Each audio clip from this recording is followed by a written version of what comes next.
Bismillahirrahmanirrahim. Assalamualaikum warahmatullahi wabarakatuh. Waalaikumsalam Waalaikumsalam warahmatullahi warahmatullahi wabarakatuh. wabarakatuh. Alhamdulillah, alhamdulillah, jadi Allah bina qulubina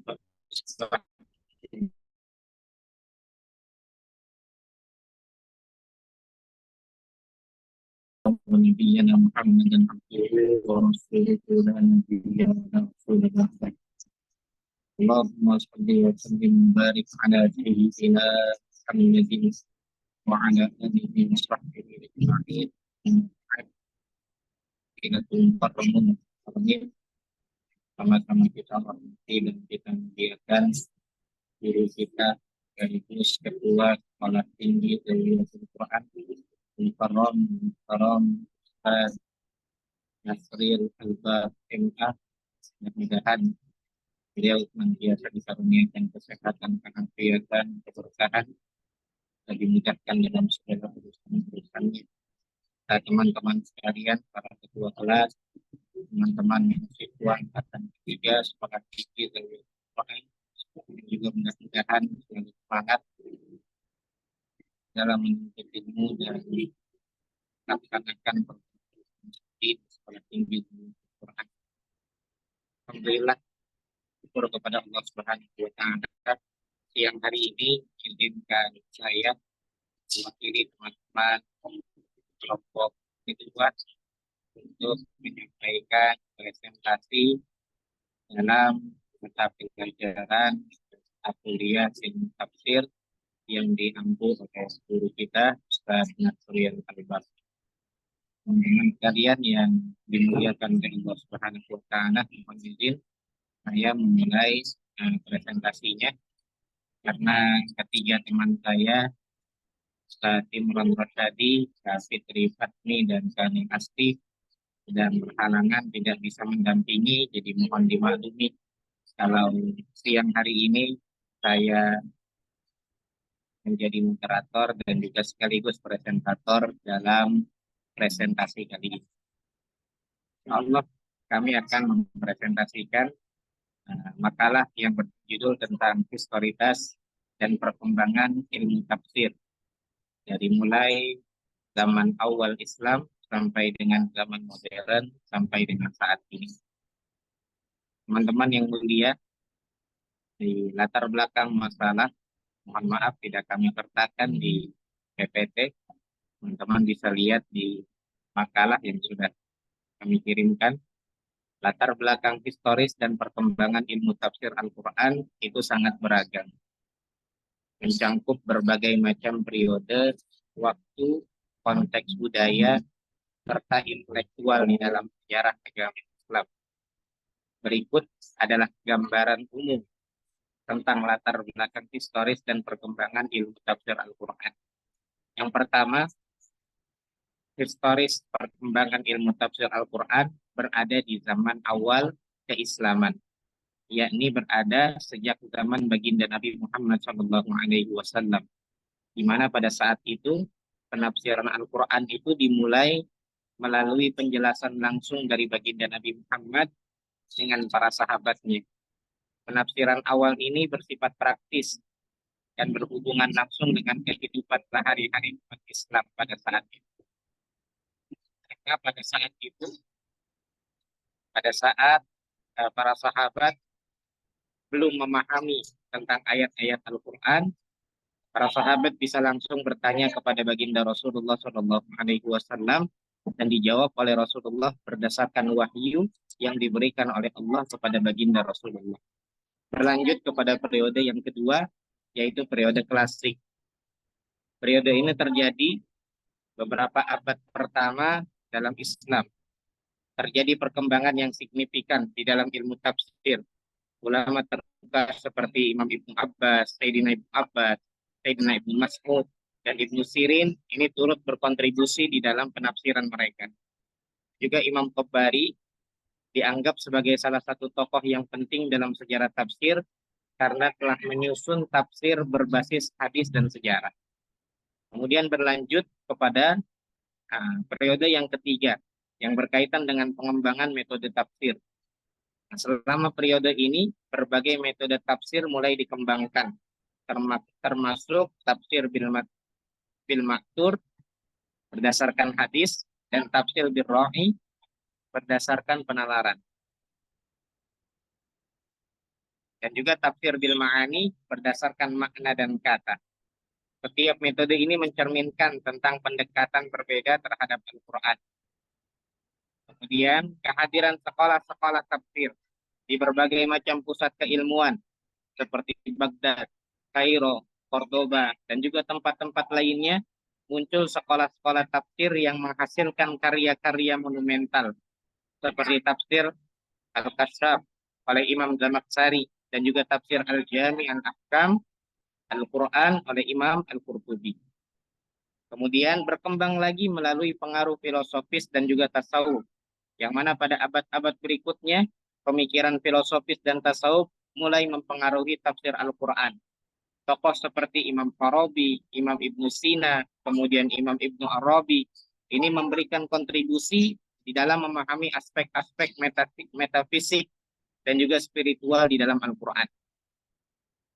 Dan berlanjut, berkembang dengan tafsir modern dan kontemporer. Pada era modern, terutama pada abad ke-19, ilmu tafsir Al-Quran mengalami revolusi di dalam kaitannya dengan metode yang kritis, historis, dan juga linguistik. Ulama seperti Dr. Muhammad Abduh, Sayyid Qutub, kemudian Imam Fazlur Rahman, dan juga Syekh Yusuf Qardawi memberikan kontribusi penting di dalam memperbaharui pendekatan terhadap Al-Quran. Maka dengan demikian, latar belakang historis dan perkembangan ilmu tafsir Al-Quran mencerminkan perjalanan intelektual Islam yang panjang dan beragam.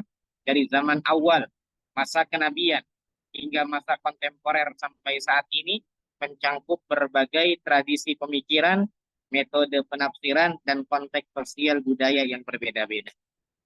Kemudian di dalam makalah ini juga kami akan menjelaskan tentang apa definisi daripada ilmu tafsir. Dan juga kami akan menceritakan bagaimana sejarah dan perkembangan daripada ilmu tafsir. Apa urgensi memahami ilmu tafsir, apa objek kajian yang dikaji di dalam ilmu tafsir, dan juga apa tujuan daripada mempelajari ilmu tafsir. Tujuan dari pembahasan kami di dalam makalah ini, yang pertama untuk mengetahui definisi daripada ilmu tafsir, untuk mengetahui sejarah dan perkembangan ilmu tafsir, dan juga untuk mengetahui urgensi memahami ilmu tafsir dan mengetahui objek kajian ilmu tafsir, serta yang terakhir untuk mengetahui tujuan mempelajari ilmu tafsir. Nah, teman-teman semua yang dimuliakan oleh Allah Subhanahu wa taala, kita masuk ke pembahasan yang pertama terkait dengan definisi ilmu tafsir.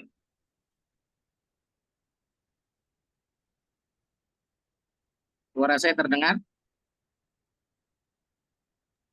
Terdengar Ustaz. Izin saya lanjut ya.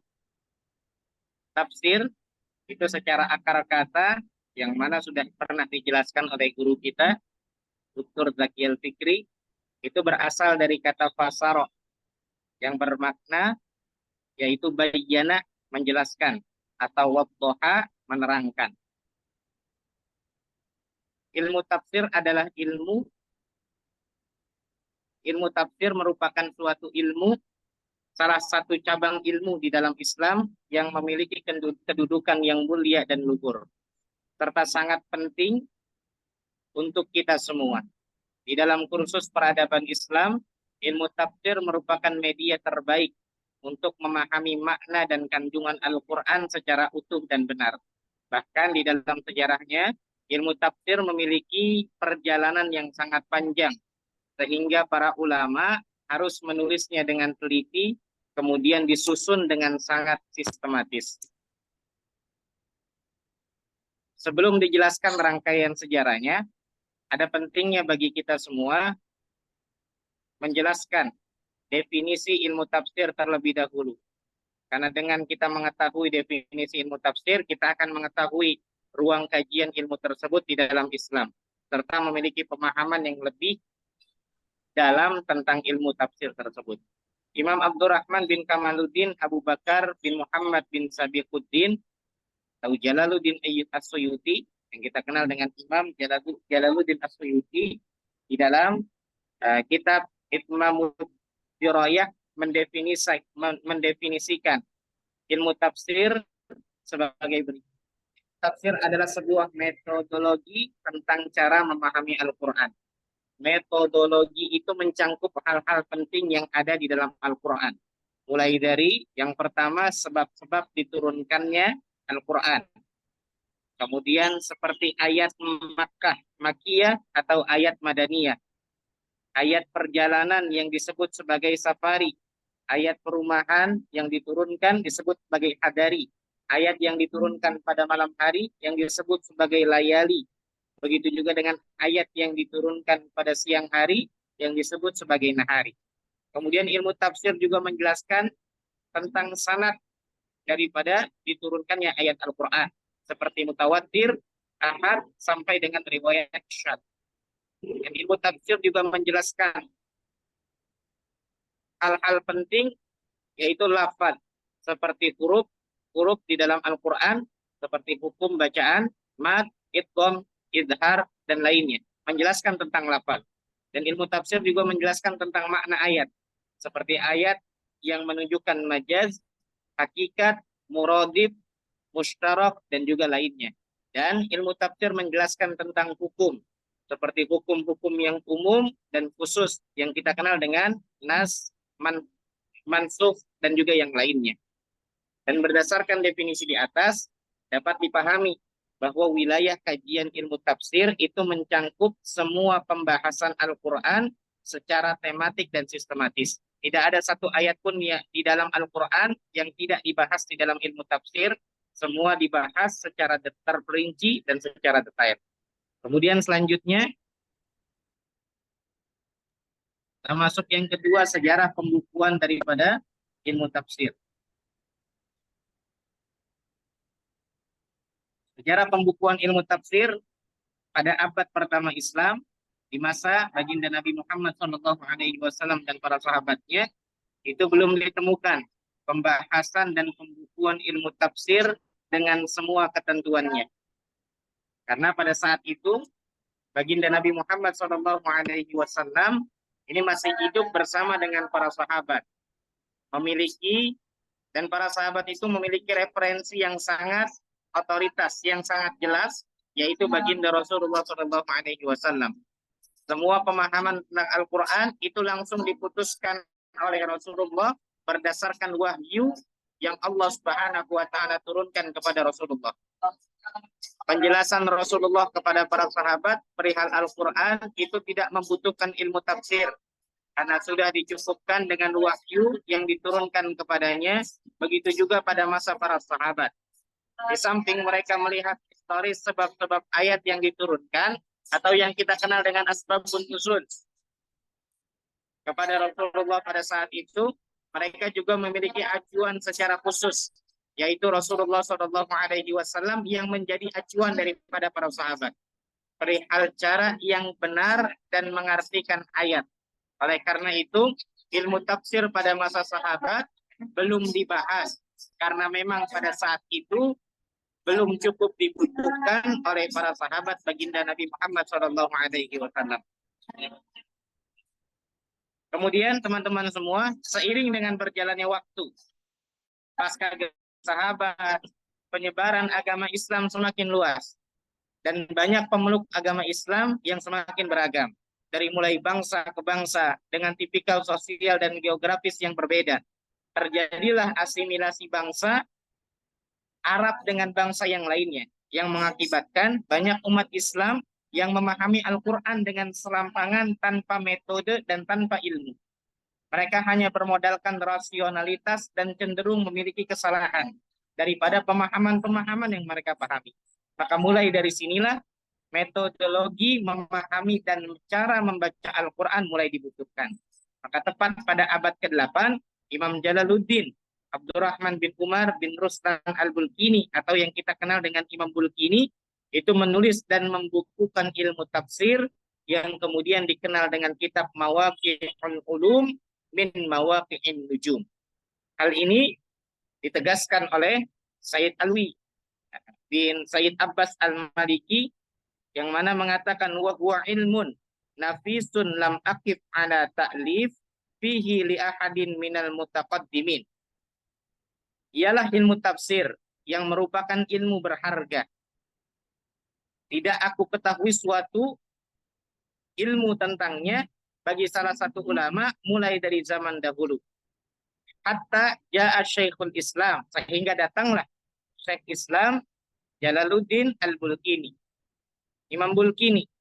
Sehingga datang Imam Bulkini pada wanahu wa naqahahu wa hadzabahu wa rattabahu fi kitabin samahu Mawaqi'ul Ulum min Mawaqi'in Nujum. Sehingga datang Syekhul Islam yang bernama Imam Jalaluddin Al-Bulkini kemudian mengkodifikasikan dan memperluas pembahasan daripada ilmu tersebut, membenarkan dan menyusunnya di dalam suatu kitab yang dinamai oleh Imam Jalaluddin Al-Bulkini dengan kitab Mawaqi'ul Ulum min Mawaqi'in Nujum. Dan hal seperti ini juga disampaikan oleh Imam Jalaluddin As-Suyuti tentang kitab ilmu tafsir yang dikarang oleh Imam Jalaluddin Al-Bulkini. Kemudian seiring dengan berjalannya waktu dari penjelasan yang dijelaskan oleh Dr. Alwi bin Said Abbas Al-Maliki dan juga yang dijelaskan, yang dituliskan oleh Imam Suyuti, jelas bahwa Imam Bulkini menjadi seorang imam, salah satu fuqaha yang disegani pada masanya. Ia juga menjadi salah satu pembaharu, disebut sebagai mujaddid Islam pada abad ke-8. Jejak yang ia tinggalkan diantaranya adalah kitab-kitab fikih yang pernah ia tulis. Selain itu, Imam Bulkini meninggalkan jejak yang sangat berharga, yakni ilmu tafsir. Dengan adanya sumbangsih yang sangat berharga ini, maka potensi-potensi kesalahpahaman perihal Al-Quran ini lebih berkurang. Dari mulai itu, perkembangan ilmu tafsir semakin luas. Lahirnya Imam Bulkini tentu memberikan kebanggaan tersendiri bagi umat Islam. Sebagai bukti bahwa ilmu-ilmu Allah itu begitu luas jika kita semua telaah lebih mendalam. Setelah Imam Bulkini ini sukses di dalam menuliskan kitab secara khusus yang menjelaskan tentang ilmu tafsir, maka ia mendapatkan sambutan hangat yang sangat meriah daripada para ulama pada saat itu dan ulama setelahnya. Bahkan sampai saat ini karya daripada Imam Bulkini ini masih tetap dipakai dan menjadi rujukan daripada para ulama-ulama tafsir sampai saat ini. Nah, setelah Imam Bulkini itu sukses menuliskan kitab secara khusus yang menjelaskan tentang ilmu tafsir, ia mendapatkan sambutan hangat dari para ulama-ulama. Dan ini juga dituturkan oleh Sayyid Alwi Al-Maliki. Wa hakadha kullu mustanbitin yakunu qalilan thumma yakthuru wa saghiran thumma yakbaru. Demikianlah perkembangan semua kodifikasi ilmu tafsir, pada mulanya berupa kitab yang kecil dan ringkas, kemudian berkembang menjadi ilmu yang banyak dan ilmu yang padat. Nggak sampai di situ teman-teman semua. Imam Bulkini juga menjadi teladan bagi para ulama pada saat itu. Bahkan setelahnya, ia juga mengkodifikasi kitab-kitab yang menjelaskan ilmu tafsir lainnya. Dan di antara murid beliau adalah Imam Jalaluddin As-Suyuti. Beliau menulis kitab ilmu tafsir yang sangat populer, yaitu kitab At-Tahbir. Dan juga menulis kitab Al-Itqan fi Ulumil Quran. Dua kitab yang menjelaskan tentang ilmu tafsir secara luas ini gak lepas daripada sumbangsi yang telah diberikan oleh Imam Bulkini kepada Imam Jalaluddin As-Suyuti. Gak sedikit Imam Suyuti mengutip perihal cara-cara gurunya di dalam buku ilmu tafsir. Syekh Muhammad Ali As-Saukani Al-Yamani yang wafat pada tahun 1250 Hijriah menulis ilmu tafsir dengan nama kitab Fathul Qadir Al-Jami Bainal Fana'i Riwayah wa Dirayah min Ilmi Tafsir. Said Alwi bin Abbas Al-Maliki juga menulis kitab ilmu tafsir dengan nama Faidul Kabir wa Khalasatut Takrir ala Nahjit Taisir, dan beberapa ulama-ulama lainnya. Alhasil dari penjelasan di atas dapat diambil kesimpulan sebagai berikut, bahwa pada tahap pertama, tepatnya pada masa Rasulullah SAW, belum ditemukan pengkodifikasian ilmu tafsir, karena pada saat itu para sahabat masih memiliki referensi yang sangat jelas, yaitu baginda Rasulullah, sehingga mereka tidak membutuhkan ilmu tafsir untuk memahami Al-Quran. Kemudian berlanjut ke tahap kedua, tepatnya pada masa sahabat, juga belum ditemukan pengkodifikasian ilmu tafsir. Karena pada saat itu mereka semua memprioritaskan Al-Quran dan hadis berdasarkan dengan apa yang telah diberikan oleh Rasulullah SAW kepada para sahabat. Tahap pertama dan tahap kedua ini terus berlanjut sampai pada abad ke-7 dan tepatnya abad ke-8. Tepatnya pada masa Imam Bulkini. Pada tahap ketiga ini, Imam Bulkini lah yang menjadi pionir di dalam melakukan kodifikasi ilmu tafsir. Dan pada tahap keempat, serta sejalan dengan perkembangan zaman, kodifikasi ilmu tafsir sudah mulai mencapai kesempurnaan. Hal itu ditandai dengan munculnya murid-murid Imam Bulkini, seperti Imam Jalaluddin As-Suyuti, kemudian imam yang lainnya yang mana berhasil menuliskan 2 kitab khusus perihal ilmu tafsir. Dengan demikian, umat Islam ini memiliki banyak acuan di dalam membaca dan memahami Al-Quran. Kemudian kita lanjut ke pembahasan yang keempat tentang urgensi ilmu tafsir.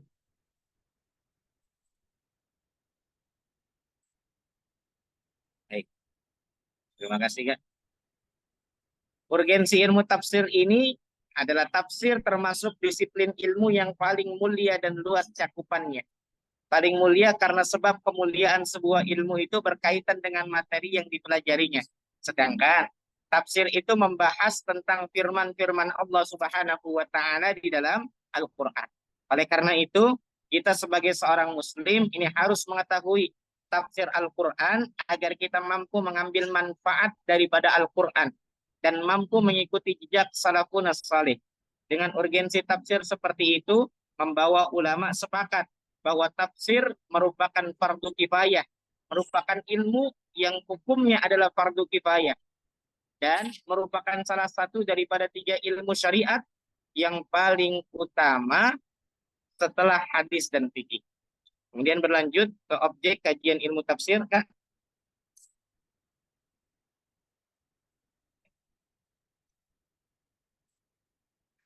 Objek kajian ilmu tafsir itu yang pertama berkaitan dengan interpretasi terhadap teks Al-Quran. Jadi tafsir itu membahas tentang kajian tersebut. Kemudian yang kedua, segala hal yang berada di luar Al-Quran. Kemudian yang ketiga, lafaz-lafaz Al-Quran sebagai objek penafsiran. Dari ketiga poin tersebut dapat diturunkan 3 ciri utama interpretasi dalam menafsirkan Al-Quran sebagai berikut. Yang pertama, pokok bahasannya adalah kitabullah Al-Quran yang berisi firman-firmannya Allah. Kemudian yang kedua, tujuannya adalah untuk menjelaskan atau memperjelas dan mengungkapkan isi Al-Quran sehingga terdapat hikmah, hukum, peraturan, dan ajaran yang bisa kita ambil di dalamnya. Kemudian yang keempat, merupakan hasil penalaran, peneliti, dan ijtihad berdasarkan sifat dan status keterampilan dan bakat mufassir sehingga suatu saat dapat dibuktikan kebenarannya. Dan selanjutnya tujuan mengkaji ilmu tafsir merupakan suatu kegiatan penting diketahui eksistensinya di dalam mewujudkan tujuan, yaitu menemukan dan mengembangkan serta menguji suatu kebenaran agar berbagai upaya intensif dari seorang penafsir dalam beristinbat dan menemukan makna pada teks ayat-ayat Al-Quran, serta menjelaskan sesuatu yang belum bisa dipahami dari ayat-ayat tersebut.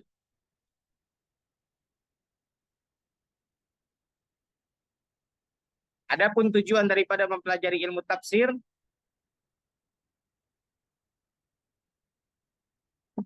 yaitu kajian terhadap produk ilmu tafsir, yaitu kitab tafsir yang merupakan karya seorang mufassir yang menjelaskan ayat-ayat Al-Quran. Artikel yang diteliti seperti biografi penulis, sumber yang didapat, metode, dan model interpretasi. Kemudian kajian tafsir Al-Quran itu sendiri, yaitu ayat-ayat Al-Quran dan cara mufassir menafsirkan ayat-ayat tersebut. Seperti mengkaji ayat-ayat Al-Quran melalui tafsir, mengkaji dalil an-nuzul, makiyah, madaniyah, dan melakukan munasabah. Dan kesimpulan daripada makalah kami pada hari ini, yaitu mempelajari ilmu tafsir itu sangat penting. pentingnya memahami sejarah ilmu tafsir adalah untuk menghargai keragaman pendekatan dan pandangan para ulama sepanjang masa, serta untuk memahami bagaimana penafsiran Al-Quran dapat disesuaikan dengan perubahan zaman dan kebutuhan masyarakat Muslim.